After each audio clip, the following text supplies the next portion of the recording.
Salamat Uno!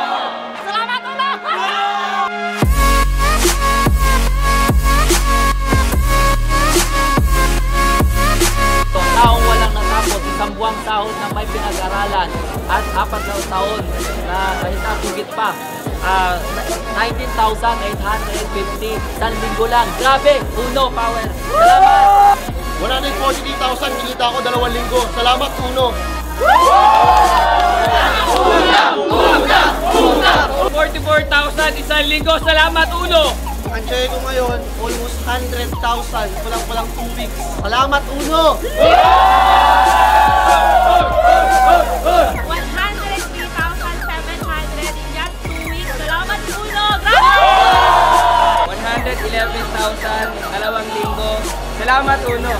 149,200 2 weeks. Salamat Uno! 401,489.60 pesos. Halos isang buwan. Salamat Uno!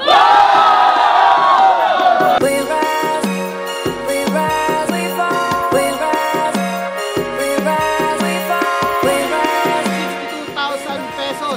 2 weeks lang sa Uno. Grabe! Salamat Uno! 96,000 pinita ko for 1 week. Maraming salamat Uno!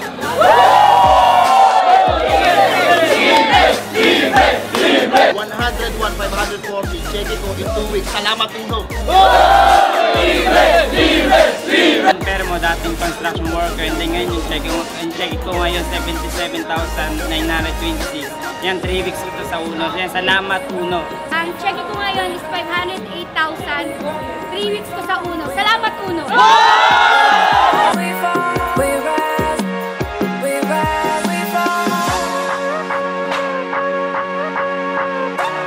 Sa labas, ang pila sa MRT at LRT. Sa Uno, pila para mag-pengkas ng cheque. Salamat Uno!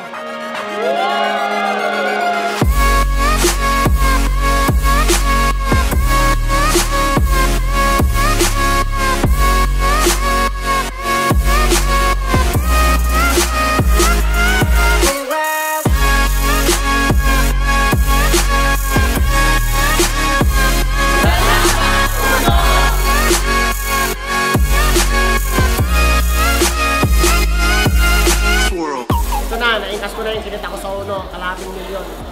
So, yung 10% dito para sa simbahan na pinapagawa ko sa Palawan. So, salamat, Uno. So ngayon po, kinita ko na po ito, pambayad ko sa tuition ng kapatid ko at the same time pang-graduation niya. Salamat Uno! Gagawin ko dito sa pera na to, papatuloy ng pagpapagawa ng bahay namin. Salamat Uno! Yung kalahati nito, bibigay ko sa parents ko para may pang-shopping sila. Thank you Uno for giving me this opportunity. 44,000 isang linggo, papagawa ng church namin. Salamat Uno! Ito na, na-encash na yung pera ko, 103,700. So, gagamitin ko to pambayad sa utang ng parents ko sa probinsya kasi sobrang nabaon ng dahil sa pagpapaaral sa mga kapatid ko.